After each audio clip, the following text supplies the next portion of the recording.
Hello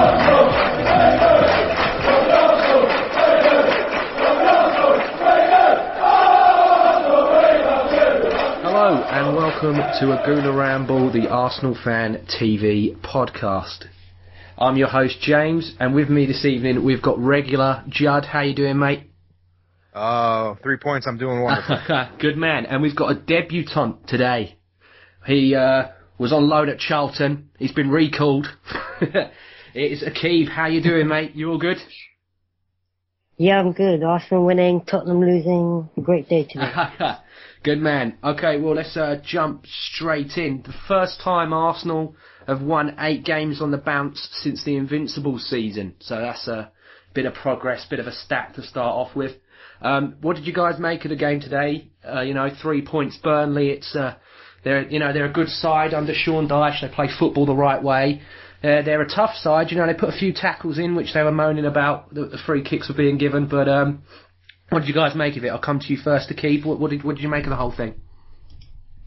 I don't think today was the greatest performances, but throughout the game, we were in control of the game. We had tempo on our side, and we got the goal which settled us, and it was just a very controlled victory. It was 1 or 2 itchy moments, but I think that Coquelin did an amazing job.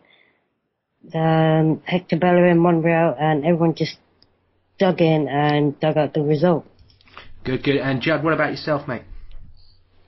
Yeah, I mean, I agree with most of those points. I think it was one of those weird games where, we didn't really play poorly, but we certainly didn't play our best. And I think a lot of that, I hate to pick out a scapegoat, but I think Giroud was certainly off his game today, and that kind of, translated because I thought we did a good job, in possession. We moved the ball around well. We had a lot of good attacking moves, but we just weren't able to find that final touch.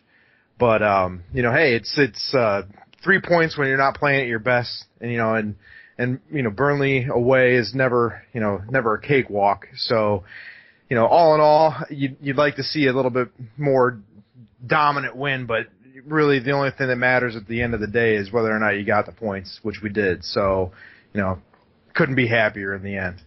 Nice.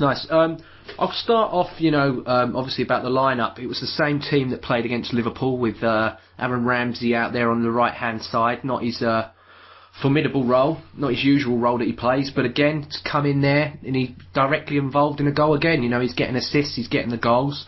And it was a bit of a scramble, wasn't it? But at least someone in the end stuck the thing in the back of the net. That's all that mattered. That was happy days. But what did you guys make of the lineup? I know there was talk about Koscielny and Ramsey. They were taken off against Liverpool, and even though at the time it was said to be precautionary, in his pre-match press conferences, Wenger didn't really speak much about Ramsey or Koscielny. But obviously they were fit, and obviously they played quite well, apart from Koscielny's weird pass in the second half that God knows what he was doing, probably a lapse of concentration there. But what did you guys make of the lineup? I know some people, me included, I put Gabriel in there thinking that Koscielny was injured, and I put Theo Walcott possibly to get a run out against Burnley. I thought maybe he'll start with Theo, as this is a sort of a game that we should be winning comfortably, but obviously it wasn't in the end. It was only 1-0, but still 3 points. What did you make of the lineup, Aaqib? I think the lineup, it was a correct decision because, you don't change a winning team. You need to keep that momentum going. I think we needed Ramsey on that right-hand side because of his work rate and Alexis' work rate to help out Bellerin and Monreal. And I think it was the correct decision. And I know Gabriel was ill, so that's why he didn't make the starting lineup or the bench. But I think it was the right decision for Wenger to, not change anything, and it was just it proved that was the right decision to make. And Judd, what about yourself? Yeah, I can understand the thought of maybe getting a couple changes here and there for rest, fitness, whatever else. But I think that this was obviously a choice based on form. I think the team with that lineup that we've had today, those players have all been playing pretty well lately, and coming off the back of a great result against Liverpool, it's just playing the hot hand just keeping those guys on a roll. Didn't quite click perfectly, but, obviously, Ramsey on the right-hand side, I think I saw a stat tweeted out by Opta during the game that it was five goals that he's been involved in the last 4 matches or something like that, with 3 assists. So, him on the right. Sanchez is obviously, an automatic selection by Wenger. Ozil's been playing well since coming back from injury. Giroud coming into the day. I mean, I don't think there's a hotter striker in the league right now. Copeland, I mean, come on, man. He's been an absolute beast in the midfield. Thierry Henry, before the game, called him the police officer. Police officer, yeah. Yeah, he certainly lived up to the hype today, too. But, yeah, I think, I understand, Gabriel being ill. Monreal's been playing really well. I thought Bellerin had a great match today. Everything just it's the squad that's been clicking. So don't mess it up. Don't change things.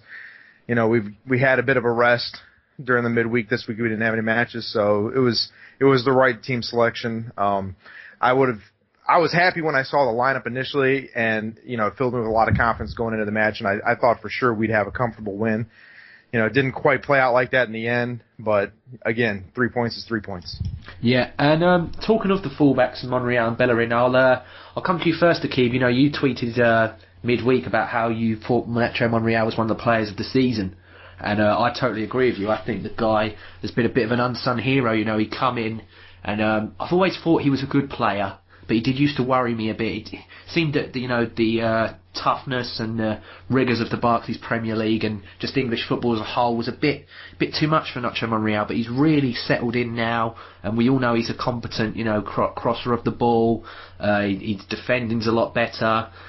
When he's up against, some people with good pace and good physicality, I mean, George Boyd is not particularly slow, and he does put himself about there, and he handled everything today really well. What do you make of Nacho Monreal's performance today, and for the rest of the season so far? I think his performance was, like the rest of the season, was a solid professional performance. He'd done the right job. He knew when to attack, he knew when to stay back, and I think that at the beginning of the season when we had our defensive centre-back issues, he slotted in at centre-back and he did a pretty good job, and people were maybe giving him stick quite a lot, which was undeserved, and I think that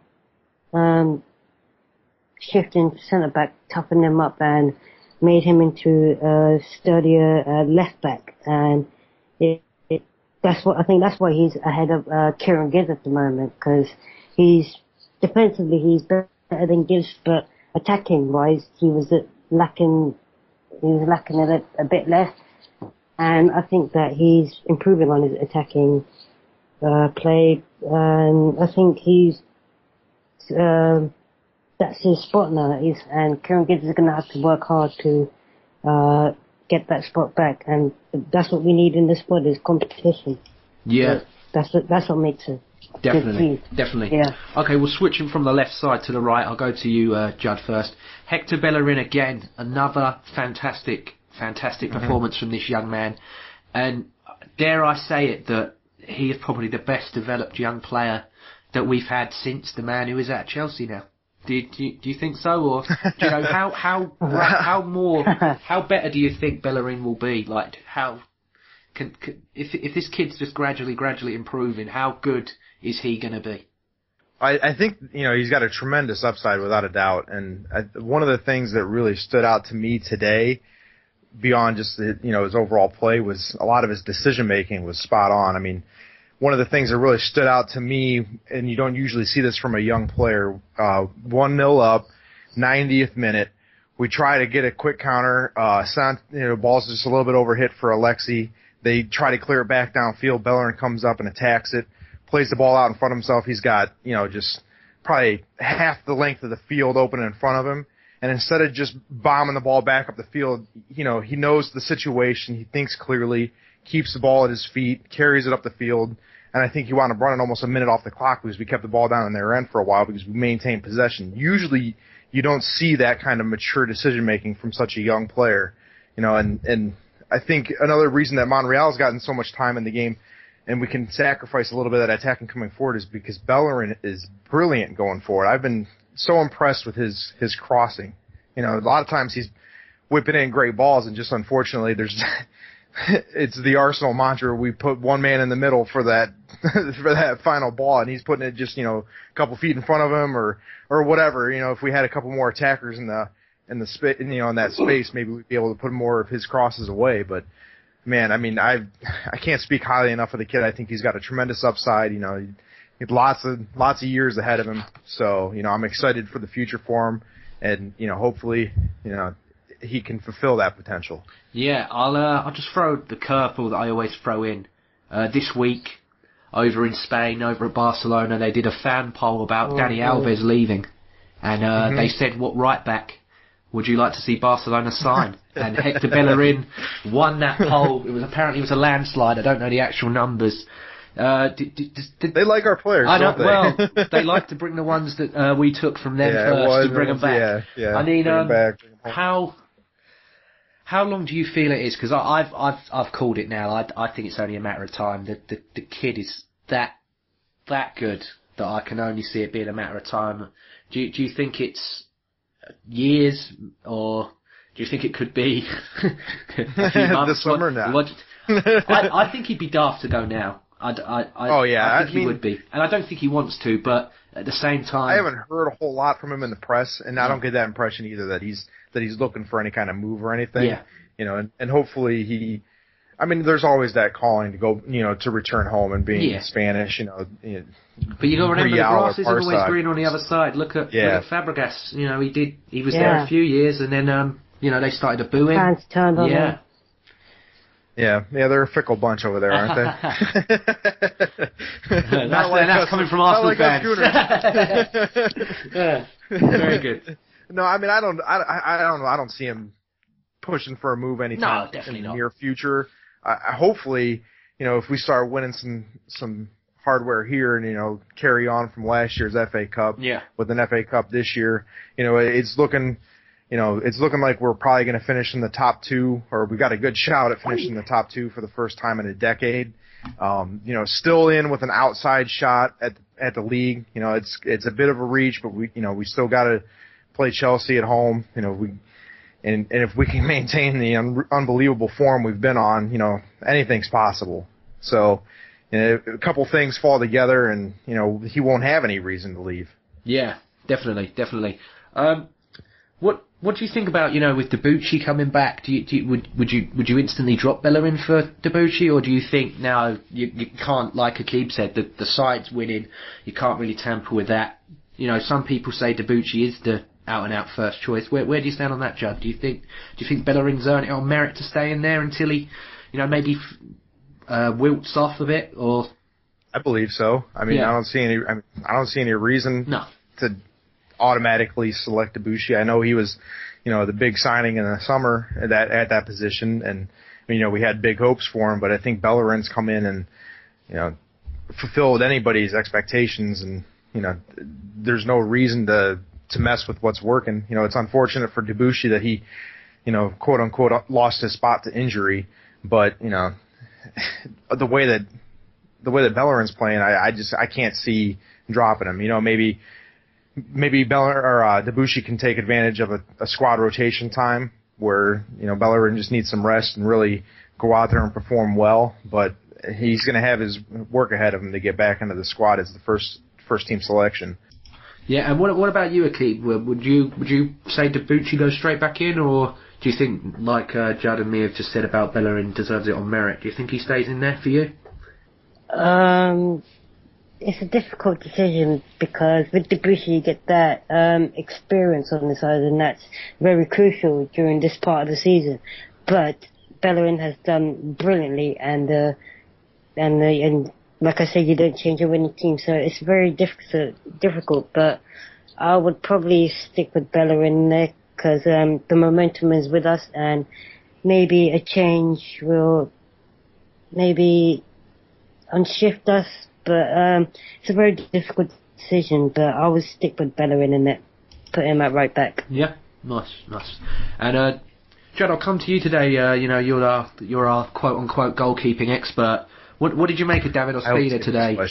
I thought he made some good saves, and also I'm trying to remember if it was a corner or a free kick. He come out and he punched it far, like proper. I've got a good punch on it, and that's the thing I like with Ospina. I'm more confident when I see him run off that line to punch a ball, unlike with Szczesny and sort of Fabianski in the past. Ospina will, if there's a player in the way, two players, he'll punch you in the face. He's going to get to that. Yeah, his job is I'm punching that ball. I don't care who you are, where or what you're doing. I'm punching that ball. What did you make of Ospina's performance today? I thought he played well. I mean, he did what was expected of him. I thought he handled himself very well. I don't think he was truly tested that well today, but all in all, everything that was put upon him or put in front of him, he handled very confidently, very competently. So, I can't say enough positives about him since he's come in. The defense looks settled. I've lost count of how many clean sheets we've had with him in there. Part of that may have been Copeland coming into the side. I think it was pretty close to the same time. So, how much credit goes to who, I don't care. The results are there. The team's playing well. He's playing well. I couldn't be happier. Yeah, well said. I know, I just keep saying that today, but I mean, really, you can't complain. It's a great time to be a Gooner. Definitely. We're moving from the back of the pitch to the up front. Olivier Giroud today. No goals, no shots on target, and he didn't win any of his aerial battles. That's a standing statistic there, which I couldn't believe when I read. What did you make of Giroud today, Aaqib? Do you think it was just a rare bad day at the office, or maybe the service wasn't fantastic, or it just wasn't his day? What did you make of Giroud today? I don't think that it was his best game, but Olivier Giroud, even if he doesn't have an assist or a goal, but he still gives the team a lot of things. He has a physical battle with the defenders, and he tracks back and works his ass off, and which is very important in our squad because everyone needs to play their part. But I think today was just an off day for him. I don't think anyone played like an A+ performance, so I don't think you could just stab on Olivier Giroud, but no one played their absolute best. But I think this is just a rare off day for him, and I think he'll come good in the semi-final of the FA Cup. Good. And what about you, Judd? What did you make of Giroud today? Yeah, much the same. I mean, I think it was just an off day for him. And he's been playing brilliantly, so I guess it's easier to forget since he's been playing so well recently. But he certainly wasn't at his best today, and I think maybe part of it was playing with the early lead. Just kind of changes the overall approach to the match. But hopefully he'll get back to form quickly. He's been so hot for so long. One minor hiccup isn't going to really hurt his confidence or anything like that. So there's no reason to expect this to be any kind of downward spiral or anything like that. So he's starting to go back to his own way. He's starting to go back to his old ways, though. Where he's rolling on the floor a lot and everything. I really hate when he does that. I think it's just that people notice it more when he's not playing well. Yeah, I mean, I don't know if he's ever really stopped doing that. Well, he's been staying on his feet a lot more and scoring some worldies, though. When he's on the ground, rolling around.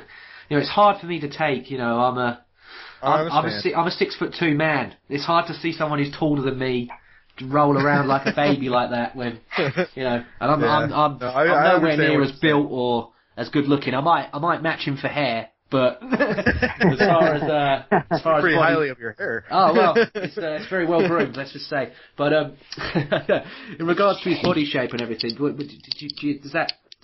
you think it gets noticed more when he's not playing well, or?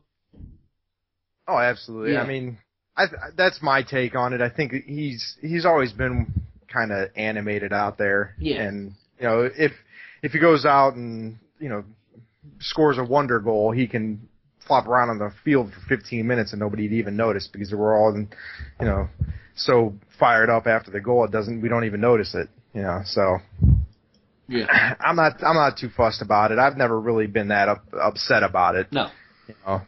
I don't like seeing it, but it happens, doesn't it? It is what it is. Yeah, definitely.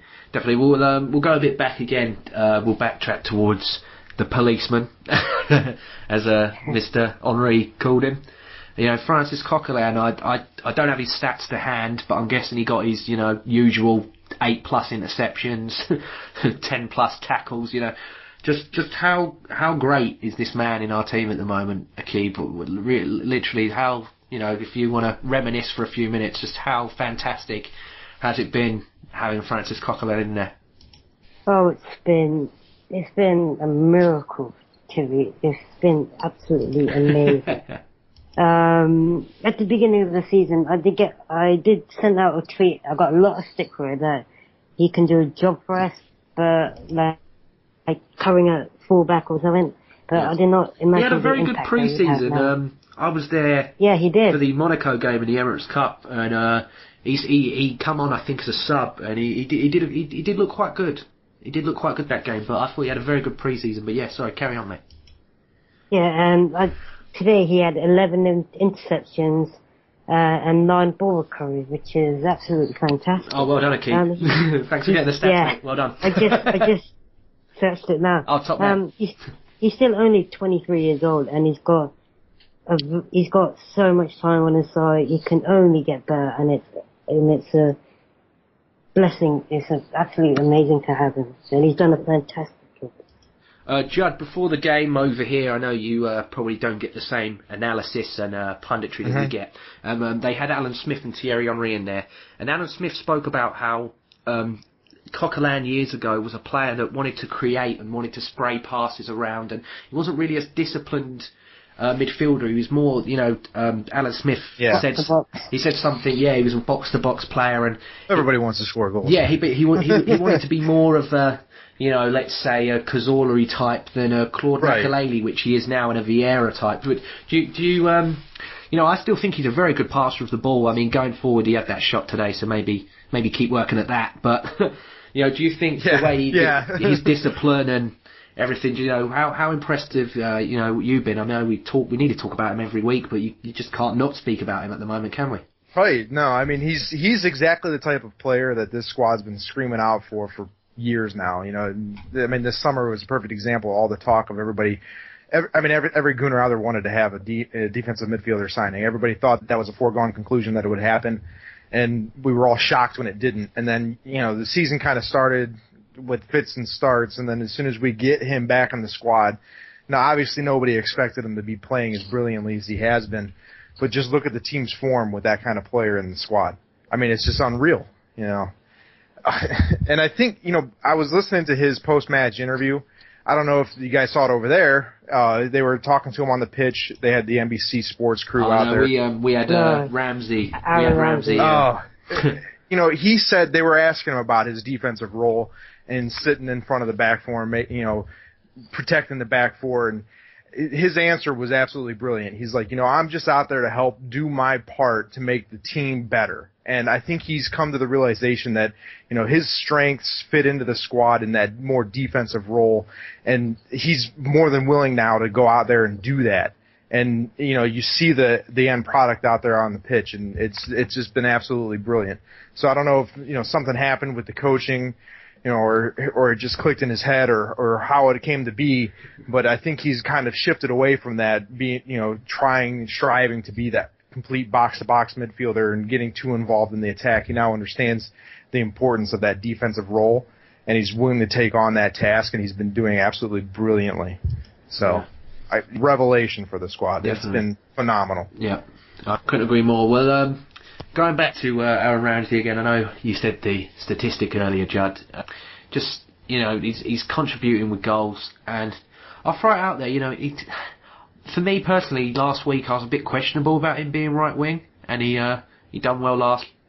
got his assists, and this week, he gets a goal. Do you think maybe Arsenal should continue with Ramsey out wide, Cazorla, where he's gone from being the number 10, obviously when Ozil was out of form and was injured, and now he's more not exactly next playmaker. Do you see? Ramsey said in his interview, didn't he, Aaqib, that he wants to be more central, but he said, I do my, like Coquelin said, I do my work to make the team better. Would you keep Ramsey out wide, or do you think that we need to maybe figure out a way to keep? I think that we need to keep Ramsey out wide because with Sanchez, Ozil, and Ramsey, they never stay in the same place. They all interchange, and his work rate is second to none. It's one of the best out there. He's got a very good engine, and he can play even though he wants to play centrally, he has I think a better impact than Cazorla does. As in passing, he's a bit more physical than Cazorla. But I think Cazorla gets a bit of calmness into the deep end of the midfield, and I think that I'll prefer Ramsey out wide, keep him out there, and let Ramsey, Ozil, and Alexis just all interchange and just bamboozle the opposition. We got a question. Faisal Saeed, he is at Faisal Saeed 10 on. He said, would you play Ramsey on the right at Wembley when we have Danny Welbeck and Theo Walcott as natural width and pace? I know we've covered a bit about it there, but next week, going against Reading, FA Cup semi-final, do you think Danny Welbeck gets the shout because of that goal against Man United, Judd? Or would you stick with Ramsey? Well, it's See, like I'd go with Danny just for the sentiment that he did. He got us there, but no, I understand. I certainly understand at times that. Like this. Yeah. It's like I was just saying. It's a good selection problem to have. And Ramsey's been playing well and on form. He'd be the selection on Welbeck on sediment, and it does give us a lot more options.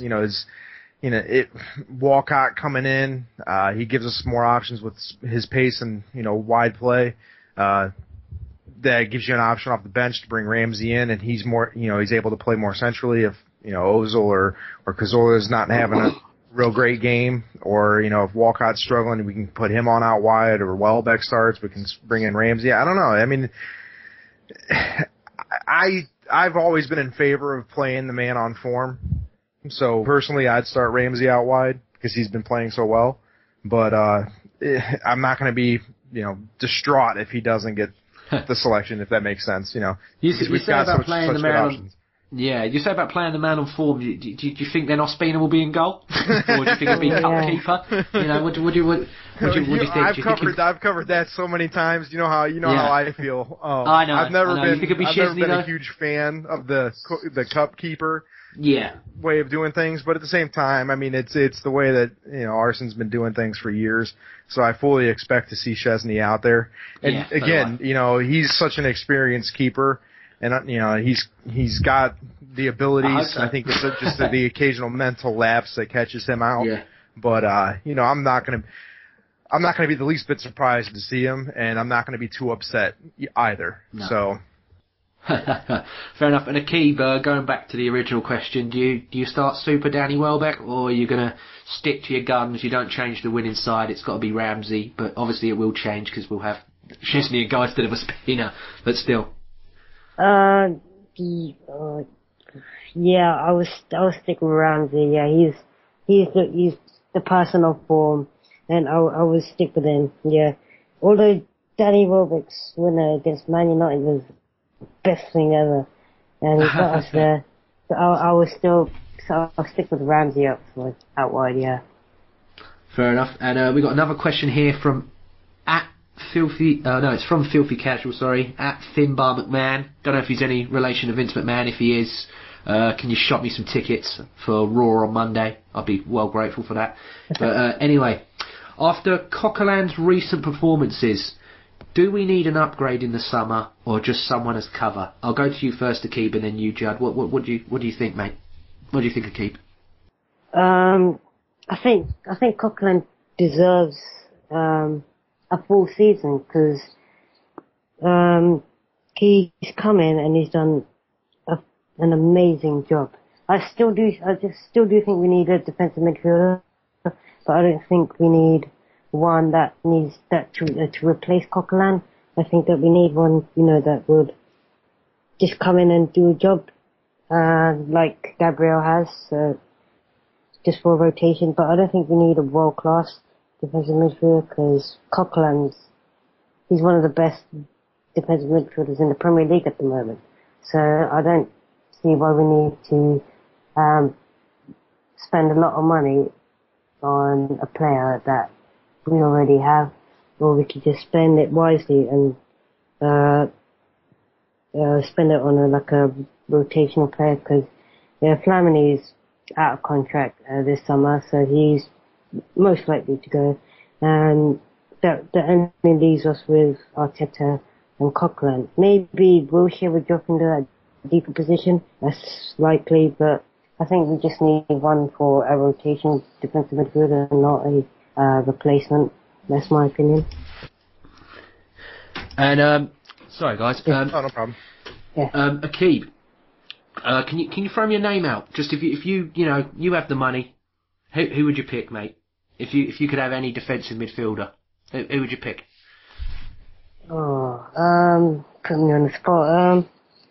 I would probably, if my dream defensive midfield pick would be Sergio Busquets. I think he's the best defensive midfielder out there, but who I think we should buy is, that's difficult. Maybe Ilman Mendy from Real Madrid. Yeah. He can come in and do a job, yeah. Someone like that. Yeah. And Judd, same question to you, mate. Do you think we need to buy an upgrade, or someone that's just cover, or maybe I'm more of the mould of we need someone who's of a similar age that will challenge him. A bit like what Gabriel is. He's quite similar in age to Koscielny, not really Mertesacker, but at least he's given them a challenge. And for me, ideally, I'd like someone like a Jeffrey Kondogbia. I think he's someone that would be willing to go, okay, I'll sit on the bench, but when you give me my chance, I'm not going to I'm not going to lose it. So I'd like to see a battle like that. What about yourself? Who do you think? Do you think it'll be a Morgan Schneiderlin, or a Khedira, or ideally, what's the best solution for you, mate? Well, I guess the question really is, can he be upgraded? He's only going to get better, isn't he? Right. Well, in theory, but he's been playing so well. I certainly don't see the need to go out and break the bank for another defensive midfielder. I think he's certainly, earned his position, and he's, been playing very well, and he seems to have the right mental approach out there. So for me, I don't see the need to go out and find a plug and play first team automatic selection as a replacement. I think, somebody like you were saying that is of a similar age, kind of challenge him for the spot and then offer a nice backup selection. I think that would be the perfect approach. And it's funny. I was thinking, who would I pick as my replacement for him, or if we were to go out and buy somebody. And the name had escaped me at the time, but I'm thinking, oh man, who was that midfielder that played for Monaco against us? He was brilliant. And then, of course, that's who you mentioned. Stole my thunder. I love Jeffrey Kondogbia, mate. Yeah, that kid's got, like Coquelin, he's got the world at his feet right now. Yep. He's got all the potential in the world. But another thing is, we've got young Christian Bielik there who we've not even seen play. Right. Yes. And we could have another kid here that next season we could be talking about, because maybe Coquelin gets injured and all of a sudden Christian Bielik has to come in, and we'll all be talking about him next season. That's another midfielder that we've got. He's come in with a great reputation. He was a highly lauded signing when he made it. So. Yeah, he's very, very well talked about in the youth circles. Anyway, definitely. He played a bit of under 21s against Stoke. He played centre back, I believe. Oh, really? He could cover there. Got a lot of players playing different roles. It's a good problem, but We'll have to wait and see. But I've got another question here from Top 4 is Priority at Emirates _AFC. And he goes, what is going on with Arteta's contract? Well, he signed, I believe, a 1-year extension, so I can answer that one for everybody there. And he said, is Coquelin the next Arsenal captain? I know this has turned into a bit of a Coquelin appreciation fan club pod. But, you know, I truly believe that kid's got all the fundamentals. If and when, you know, obviously Arteta's the captain now. I can't really see him going. I think Wenger's going to keep him there and implement him in as a youth coach and do like what Barcelona do and Bayern Munich do in having ex-players become managers and yada yada yada. I don't really see Per Mertesacker going. I could, you know, he could, but I can't see it. I think he'll have at least another year. And obviously he's the next captain next to Arteta. But after them two, you know, people say Koscielny, but Koscielny for me doesn't really seem like a guy who'd want it. He's a bit like Vermaelen in the fact that he's a bit, you know, shy. He's not always, you know, in the interviews and everything. Yeah, you know, you see Ramsey out there and he's, you know, he's one of the ones that people pick. Obviously he had it for Wales a little bit. But I think Coquelin could definitely do the job. What about you guys? You know, if you're picking future captains, next captains even, who would you pick? And also, you know, you've got to remember, is the captaincy a kiss of death? The majority of the last few have, you know, gone on to pastors new. I'll start with you, Judd. What do you think? Yeah, as I was joking as we were going through some of the questions earlier, you know, we don't need to make him captain unless his contract is coming up for expiration. Yeah. No, but I mean, honestly, I think, you know, he seems to have the right mental attitude. But I think he's a bit young for captaincy, and you know he has been playing brilliantly. I understand that, and you know you usually want to give it to your top performers as a fan, you know. But I think it might be a little bit premature. I can certainly see in 3 or 4 years from now. But you know if Arteta leaves or isn't an everyday player. I would side with you. I could see, since Mertesacker's been the vice captain, I don't see him going anywhere in the near future. He'll probably get the armband.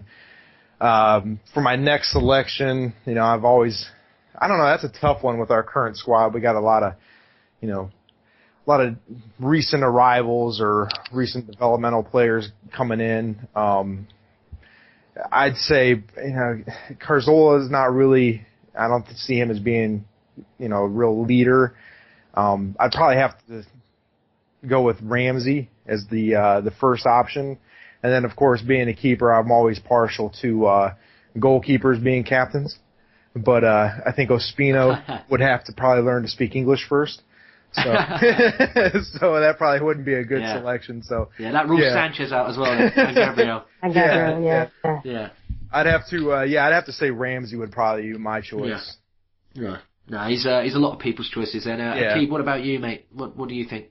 I'm a big fan of Jack Wilshere being Arsenal captain, because like Tony Adams. He could definitely be England captain because they've got no leaders whatsoever, mate. Yeah, so. yeah. I don't disagree with you there. They've got no hope whatsoever. So yeah, he could definitely have that. Yeah. Just like Tony Adams, he came through the Arsenal academy, and it's written for him to be this great Arsenal captain, but he needs to firstly get back into the team, which is going to be hard. Sort out his mentality off the field, and he's just got to sort that out. And I think he can become a very good captain for Arsenal. Yeah, I can see where you're coming from. But I think Coquelin as captain is a very good option. Yeah, because he's not shy of voicing his opinion at people, and he's been probably our best player in the second half of the season. So all the attributes are there for him to be a captain. Yeah, no, I know what you say about Wilshere even sorting his off-field problems out, but, we've always had characters as captains. I remember, I know I'm only 23, but, Tony Adams was out drinking with the boys and, in the hot tubs full of women. It's nothing what no young boy with money wouldn't do, is it? You know what I mean? I don't mind Wilshere doing a bit of that. Vieira wasn't the Vieira wasn't very disciplined, was he? No, not to start with. Yeah, no, he was always getting red cards back in the day when he first started. But yeah. Moving on to the next question, then I'll add another one in. Got a question here from Lee Sheridan. He says, another hard-fought away win, 3 points, the main thing. Must keep pressure on Chelsea. Do you guys, do you think we can keep the pressure on Chelsea and possibly, I'm tempting fate here, plus destiny. Do you think we can win the title, Judd? I know we did that pod the other week. We're going to win the league. Yeah. Do you think maybe? I think that was back in January, wasn't it? Will Joey Barton and the boys do us a favour tomorrow for QPR? What do you think? I don't know if I'd go so far as to say that. If he broke Fabregas's leg, I wouldn't mind. Yeah. I would never wish an injury on anybody, and I've always liked Fabregas, but if he roughs them up a little bit, I wouldn't be too fussed. Well, if him or Matic get booked tomorrow, they're suspended for the game, so hopefully they can, entice them into tackles maybe. I certainly think we can keep the pressure on them. I think they've probably got their eyes in the rearview mirror already. They've been kind of sputtering lately, and we've been on absolutely blinding form, so I don't see how they haven't or wouldn't have taken notice yet. But it's certainly going to be a big match when they come to the Emirates. So I think that will really be the match that decides whether or not we are in with a shout. If we can get the 3 points out of that, and as the pundits like to say, a 6-point match, then that would certainly raise some eyebrows, and I think then the race would be well and truly on. I mean, there'd still be a lot of work to do, but that would definitely apply a lot of pressure. But right now, they've probably taken notice, but they're still in a pretty comfortable position with the game in hand, or 2 games in hand, right, after today. So yeah, I think it's 2 games in hand. Yeah, But anyway, I'm certainly not going to say that I'm filled with confidence that we're going to take it to the final day or anything. But if you would have asked me in December, I would have just laughed. So the fact that we're even able to take this question seriously now speaks to how well we've been playing. So it's an exciting time. It's nice to finally finish the season strong to get into a title race instead of having to finish strong to get back into fourth. Yeah, and Aaqib, I don't know the stat to hand off by heart, but Man City were only on top. I think was it for the last 2 or so weeks of the season last year, and it was different other people up there for the rest of the week. All that matters to me is who's on top in the last week of May. But do you think Arsenal can do it? I think they can, but it's going to take a hell of a lot of luck from our part, and from the past we didn't get a lot of luck. It's going to be incredibly unlikely that Chelsea will slip up this 4-point gap with 2 games in hand, but if they do slip up, I think we can do it. We can do it. We've got the momentum on our side, and if we beat Chelsea, and we get that Wenger hasn't beaten Mourinho course 1 kilo back, then I think we've got a pretty big chance of at least keeping the pressure on them. Will force them to drop points. It wouldn't force them, but it will apply pressure on them, and I think we can do it, but it's going to be incredibly unlikely though. Yeah, and I'll add just one more question from myself. Yesterday, up in the northwest, there was a kit launch for next season for Liverpool. I don't know if any of you saw the pictures of old Raheem Sterling. He had a face like a bulldog chewing a wasp in his Liverpool strip, and he got heckled by a fan saying, "You better wear it next season," I believe was the quote. But what do you guys think of this whole Raheem Sterling thing? Do you think there is some traction into it? Do you think these rumours of Theo Walcott plus the 20 mil, do you think that's likely, or is it all just paper talk? And more importantly, would either of you want Raheem Sterling? Me personally, I'd have him every day of the week. Yeah. I think he's younger than Theo Walcott. He's only going to improve. I don't want to pay top dollar for him, that's for sure. I don't want to give him £180,000 a week if that's what he wants. I really don't want to. I don't think he deserves that. But he's only going to come on leaps and bounds for whoever he joins, I believe. And if that can be with us and it can improve our squad, then definitely I'll take him in a heartbeat. What about you, Judd? And then I'll go to Aaqib afterwards. Yeah, I'd definitely take him every day of the week.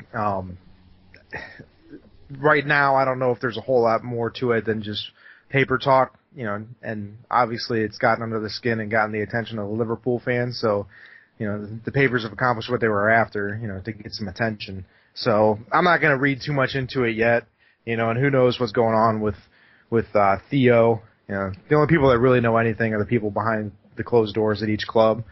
So, and I've never been one to really get too caught up in trade or transfer rumors and what's going to happen. So, but yeah, as a quality of the player, Sterling's definitely there. Having seen him play, I think 2 years, he's been pretty much a regular first team selection for Liverpool. He's done brilliantly for him. And not to knock Liverpool, but their total squad depth isn't quite what we have, and he's been able to shine still. You get him in the same midfield with Cazorla, Ozil, and Sanchez. Whew, look out, man! That'd be a sight to see. Well, Ozil always used to say about runners, and for a fact that Raheem Sterling's going to run. Yeah. He's going to run for days and days and days. I think Ozil would lick his lips at someone like Raheem Sterling coming in. Right. Exactly. I think he'd love it. But Aaqib, what about yourself, mate? Raheem Sterling, would you like him? Would you not like him? Yeah, I would like him. I think he's a good player. He's younger than Theo, so he's only going to improve. But apparently, Michael Owen thinks that he's better than Ozil, which is beyond ridiculous. But yeah, it's a bit ridiculous. But yeah, I would take him. The thing that Sterling had that Walcott doesn't is that Walcott, he doesn't use his pace to run at players, and Sterling does, which has really bugged me over the years about Theo Walcott. Sterling also tracks back. He works a lot harder than Theo Walcott. Yes, I would take Sterling every day of the week over Walcott, to be honest, because I think he just adds a lot more to the team. Definitely. Well, I'll wrap that up here, and obviously next week we'll have a pod out just before Reading, and maybe one after Reading. But that leaves me to thank you, Judd. Thank you very much, mate. Yeah, thanks for having me. And if people want to interact with you on Twitter, your Twitter handle is, mate? At Peroli, Peroli 24. Nice. And Aaqib, great debut, mate. Hopefully you'll be back on soon. If people want to interact with you on Twitter, mate, where do they find you? Twitter handle is Aaqib alias Aaqib ALYAS. And you posted a blog out yesterday, didn't you? So they can also read your blogs also. On the Burkamp Woodland website, No worries. Good. All right, but thanks again, guys. And I'll just say, well done again.